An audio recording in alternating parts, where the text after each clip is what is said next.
There's a moment when you want to say no, but the word catches in your throat.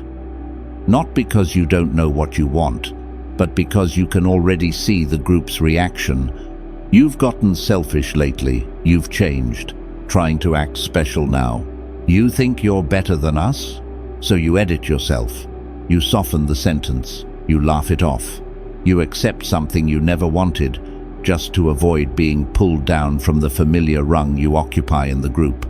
That rung, that invisible status ladder, is one of the most powerful forces shaping how we behave inside any social circle. And to understand this game clearly, we have to look at how power actually moves. Robert Greene has always treated reputation as a kind of power currency, but inside a small group, that currency is rarely held entirely by you.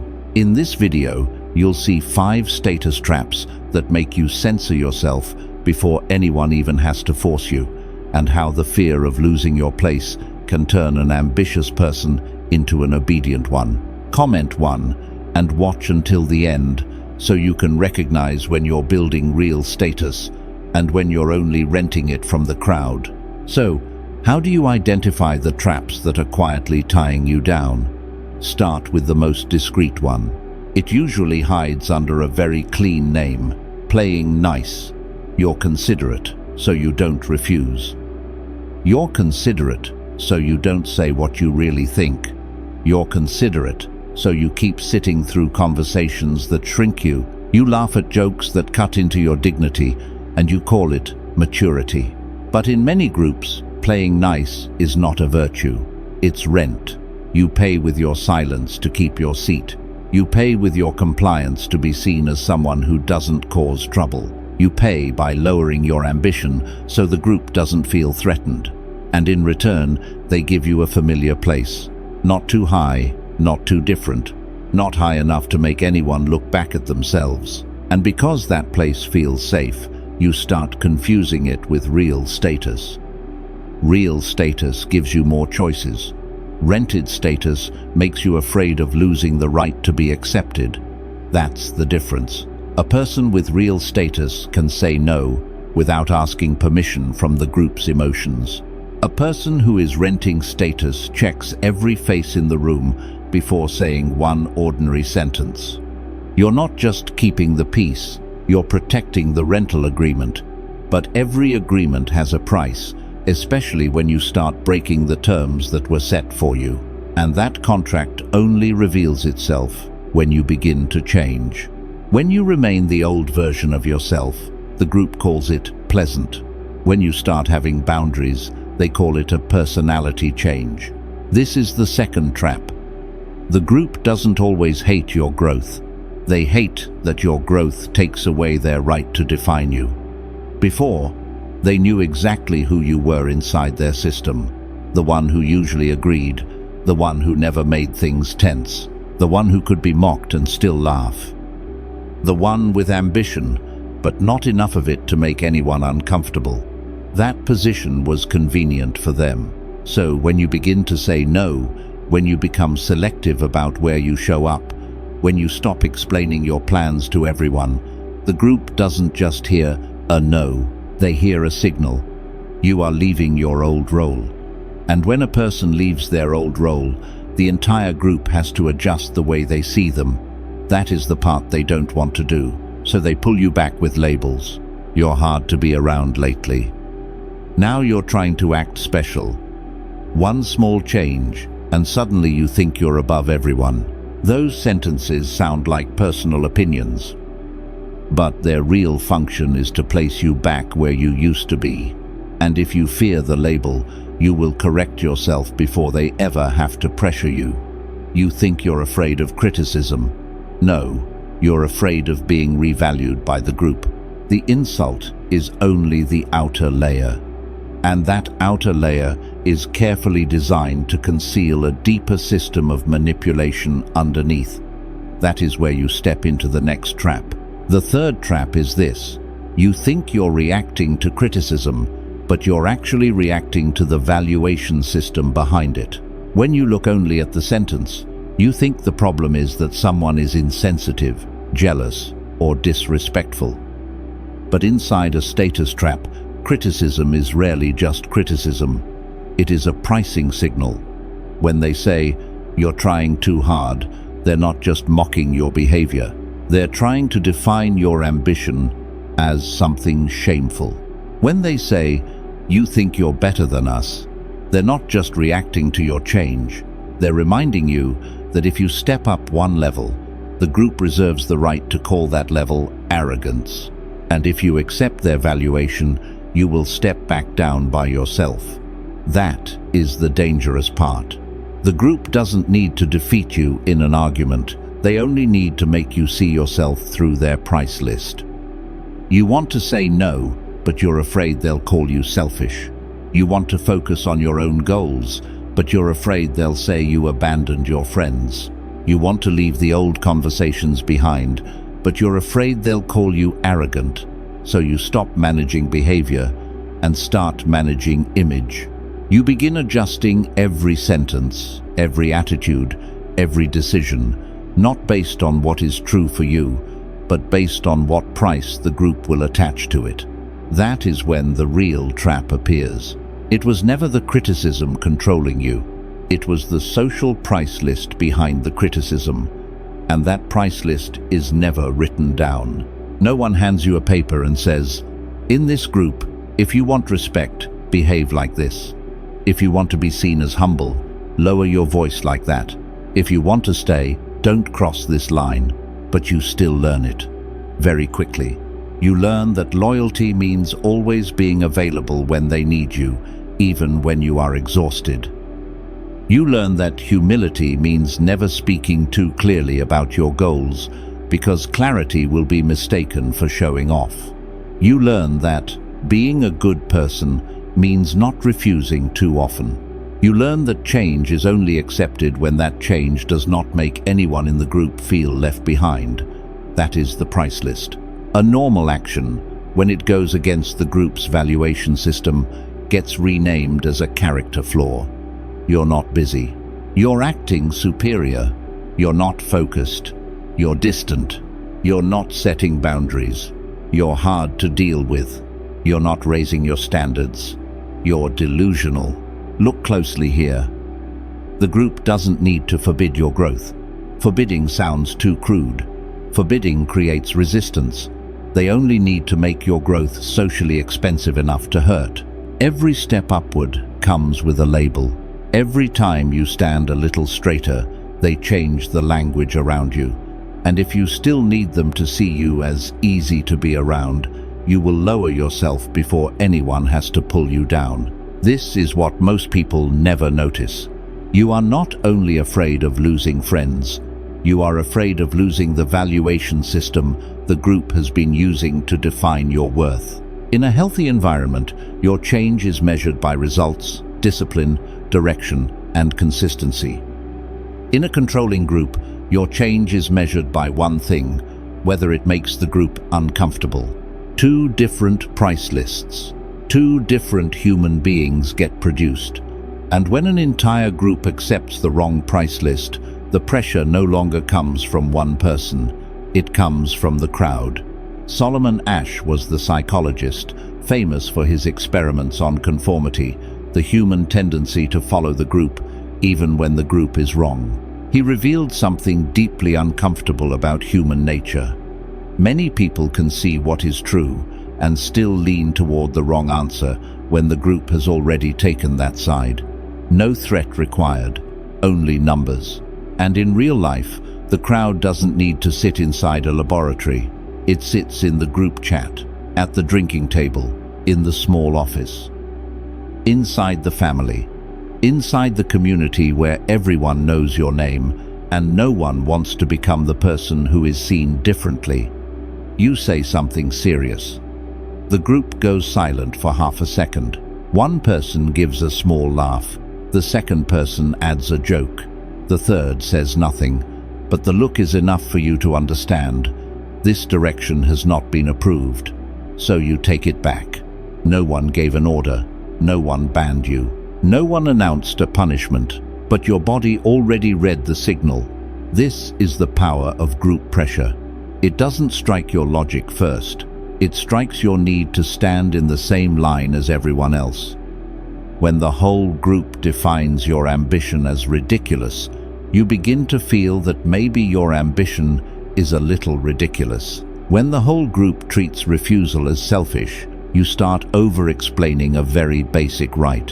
When the whole group reads your silence as proof that you've finally learned your place, you learn to stay silent longer than necessary. You think you are choosing, but many of your choices were narrowed by the group long before you made them. The door is still open, but every pair of eyes is standing in front of it. And if you have to pay with status every time you walk through, you will start calling staying behind your personality. That is how conformity moves inward. At first, you only avoid conflict. Then, you avoid difference. Finally, you avoid yourself. This is the moment the trap leaves other people's mouths and moves into your head. From the outside, nothing major has happened. You only changed one sentence. Only talking a little less about your goals. Only not posting the thing you were going to post. Only staying for one more gathering, even though your mind already wanted to leave. But every time you do that, the group no longer needs to control you. You have carried their voice inside. Before you say no, you already hear the sentence, "So you're difficult now?" Before you say you want more, you already hear the laughter, "Delusional." Before you leave a meaningless conversation, you already see the label coming, "Arrogant." And you correct yourself. No one forced you. No one is standing in front of you. No one is holding your hand back. But the decision was already bent before it was even born. This is why a status trap is more dangerous than a direct insult. An insult hurts you for a moment. A valuation system makes you live as if that moment is about to happen all the time. You begin preparing your defense before you are even attacked. You speak softer, so you won't be seen as arrogant. You laugh faster, so you won't be seen as tense. You explain more, so you won't be seen as ungrateful. You lower your goal to something that sounds more reasonable, not because the old goal was wrong, but because you know the group would not survive that version of you. This is no longer communication. This is self-censorship. And a person who self-censors long enough will start mistaking the cage for their personality. You don't say, "I'm being controlled." You say, "I just don't like causing problems." Because when you have to cut pieces off yourself just to protect an image, what is being held hostage is no longer a sentence. It is your reputation. Type Y if you have seen this pattern before, because once you see it, you'll understand why your image is so easy to manipulate. And this leads us to a much more subtle layer of control. Robert Greene, the author of The 48 Laws of Power, places reputation at the center of power, because before you ever enter a room, your name enters first. The fourth trap begins when your reputation is no longer your private asset, but something the group can hold hostage. Greene does not treat reputation as decoration. He treats it as armor, a form of social credit that makes people think twice before touching you. But that credit has one condition. It has to survive outside the room you're currently in. If your reputation only exists inside one small group, you don't really own it. You are only being licensed to have it. Inside the group, they call you a good person, as long as you remain useful in the way they're used to. They call you reliable, as long as you don't remove their access to your time.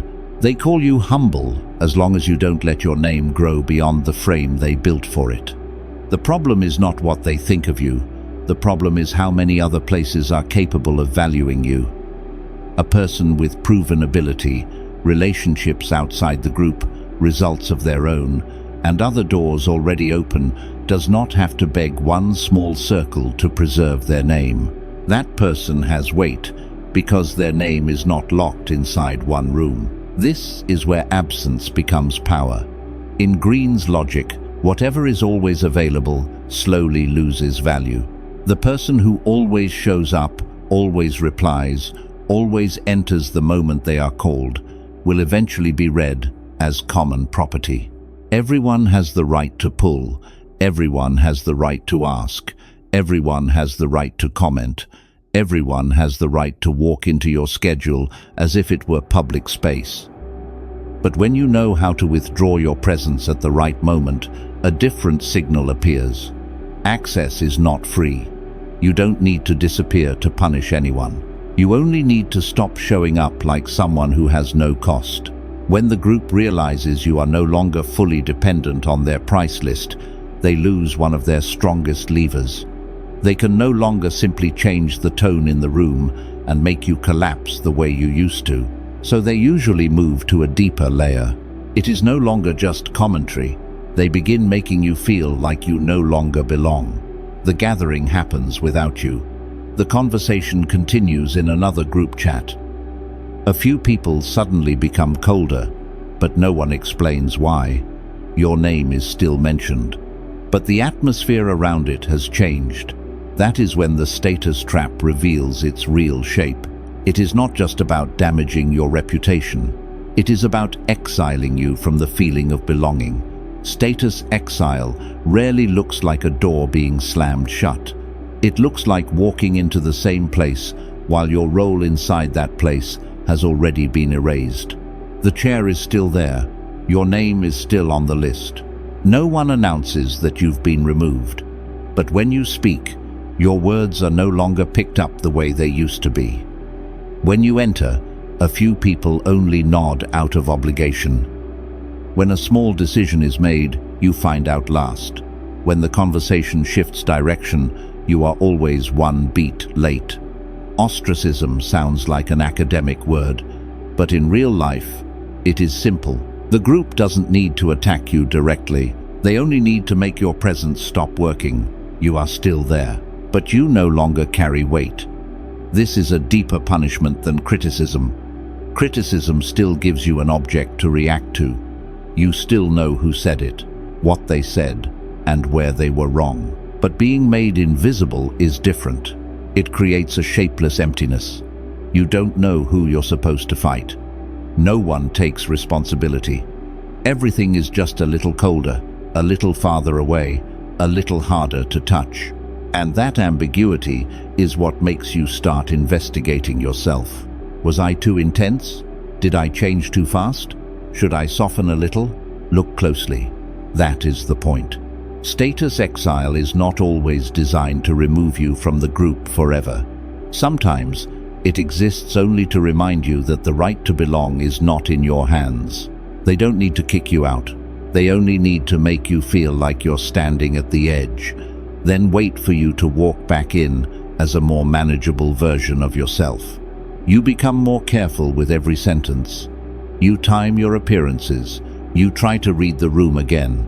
You cool down the parts of you that became too different just to be brought back toward the center. And when you do that, the group learns something. Withdraw belonging, and you will adjust yourself. That is not friendship. That is the power of exile disguised as silence. And once a group knows they can use belonging to pull you down, they no longer need to argue with your direction. They only need to remove the rungs beneath your feet. At this point, the status ladder is no longer just an outside image. It becomes the map of the entire group. When you stand on a lower rung, everything stays quiet. You are still predictable, still easy to call, still easy to pull back into old rhythms. But when you begin to climb, something else happens. Your progress is no longer only about you. It casts an uncomfortable light on the people who are still standing still. You become busier. You become more selective about where you appear. You speak less about your plans, but the results start showing. You no longer laugh at the old jokes. You no longer sit too long in conversations that take you nowhere. You no longer respond the second they call. And the group reads this as a silent accusation, even though you never condemned anyone. This is where the trap escalates. They don't just want you to stay, they want you to stay at the same height, so their stillness does not get exposed. The image is like a cramped bucket. where anyone trying to climb out gets pulled back down by the hands beneath them. Not because it is guaranteed to be better up there, but because if one person gets out, everyone left behind has to face the question they have avoided for too long. Why am I still here? So they pull at the ladder, not always with obvious hatred, sometimes with a half joke, so you're hard to meet now, sometimes with a look when you refuse the old invitation, sometimes by turning your focus into distance, sometimes by reminding you of who you used to be, as if that older version is evidence against who you are now. They don't need to prove you wrong, they only need to make climbing feel like betrayal. And if you still need the old group to grant you permission to change, you will stop yourself at the rung that is easiest to forgive. That is the most dangerous rung. Not low enough to hurt, not high enough to free you. That rung only loses power when you stop asking the old group to value you fairly. This is where you have to look directly. If you still need them to recognize your change, they are still holding the key. You may speak less, you may be calmer, more mature, but if something inside you is still waiting for a nod from the old group, you have not escaped the trap. You're only obeying through a more refined version of yourself. And that is proof that you still don't truly control the game, because to escape it, you have to face the final trap. Leverage does not begin when they understand you. Leverage begins when they are no longer your only market. A real skill does that. A real result does that. Another room that knows your value does that. A schedule that is no longer cheap does that. From that moment on, the criticism doesn't disappear, but it loses its teeth. They say you've changed, and you no longer need to walk back in and explain every detail. They grow cold, and you don't immediately rush in to fix the atmosphere. They leave you out of a gathering, and you don't feel like your entire status is hanging from that decision, because now you have the one thing every status trap fears most: another source of valuation. Do not skip over that sentence. A group can only control the man who has nowhere else to be valued. When your reputation, your relationships, your time, and your opportunities all live inside one small circle, even a raised eyebrow can become a chain. But when your life becomes larger than that circle, they can no longer pull the entire ladder. They can only pull the part they once rented to you. The rest has to be built by you. And the part you truly build does not need their signature to be real. Once you have built that core value with your own hands, the rules of the game change completely. You are no longer the person begging for recognition. From here, the battle is no longer inside what they say. It is inside the point of control they can still touch in you. That point of control is usually not the criticism itself. The fifth trap is believing you are free to leave, while the thing you are most afraid to lose is still in the group's hands. It lives in what you fear losing after the criticism. The invitation, the image, the way they talk about you when you're not there. The feeling of still being considered one of us. Look closely. Once a group knows what you are afraid to lose, they will press exactly there. If you fear being called ungrateful, they will turn your boundaries into ingratitude. If you fear being seen as disloyal, they will turn your growth into betrayal. If you fear being pushed out of the circle, they will keep the door of belonging half open, half closed, so you are always watching their faces. That is the control point. And once the group has found it, you will keep circling inside the same loop of fear. The only way to break that chain is to remove their leverage. And the point of control is not protected by a clever sentence. It is protected by a real ability to walk away. Not walking away in anger, not slamming the door to prove you're strong, but building a life where, when the old door closes, you don't collapse with it. From this moment on, the way you look at the group has to change. Don't ask, "Do they understand me?" Ask, "If they don't understand me, can I still function?" That question is colder, but it is more honest. The person still trapped tries to preserve every bridge, even the bridges that only lead them back to the older version of themselves. The person who escapes the trap begins to see the difference very clearly. Which bridge is a relationship and which bridge is a leash. Some groups will adjust when you change, some groups will punish you. You only find out which one you're dealing with when you stop asking for permission. And this is the final layer of status. The person with the most power is not the one the group applauds the loudest. It is the one who can leave without needing the group to approve their departure.